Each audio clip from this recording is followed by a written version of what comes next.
Hello student, I am Miss. Today we are going to learn the English alphabets and its sound. Open your English book.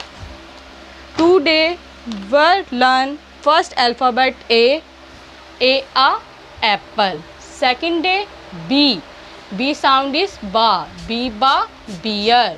B ba beer. Third day C. C sound is ka.